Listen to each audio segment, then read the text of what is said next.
Hey everybody, Coach John here. I just want to do a quick video on water intake.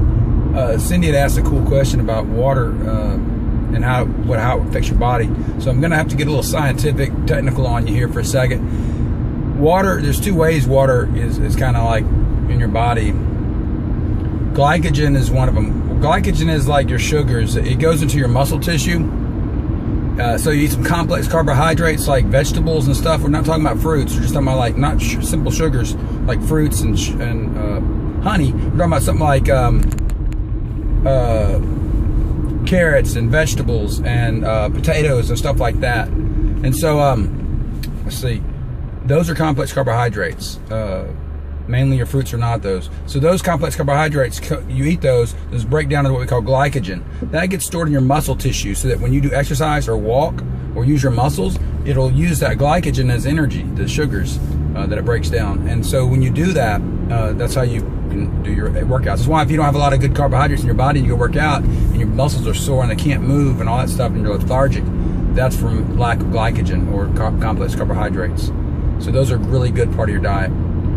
So what does that do? For every 1 part of glycogen that you eat from complex carbohydrates, you get 4 parts water in your muscle tissue. So if you got a little muscle cell that's storing 1 part of glycogen, there's gonna be 4 parts water. So that's a lot of water to take in. So it's a 4-to-1 ratio. So when you eat a lot of carbohydrates, you get a lot of water. And that's not a bad thing, it's a great thing because your muscle tissue can't work without that water. Because once the glycogen is used, the water goes with it. That's why when people start exercising for the first time, they have a lot of weight loss right in the first few days. And they're like, I lost 20 pounds in a week or whatever. A lot of that's water from their muscle tissues, okay? And when that happens, they see that weight loss. So that's another word, that's water retention. You'll see it a lot. So if you eat a lot of carbohydrates one day and you kind of gain a bunch of weight, it's a couple of things. But we talk about food digestion, so it could be the food itself and water coming into your muscles, which is a good thing, not a bad thing. And then the other thing is salt. Salt will pull some water in too, but it's not the main. People want to target the smallest. You know, it's like somebody that's extremely overweight, they'll cut their creamers out and think they're going to lose all this weight. That's a little tiny thing. It's really about their total intake of calories. So salt's kind of that way. Your love handles down here behind your back, that's water. Usually it's not fat. So that's regulated by like your salt content a lot of times. It just depends. You have to really struggle to get that down. That's going to be something you would only really worry about if you're doing competitions and stuff. So you'll have those little handles sometimes.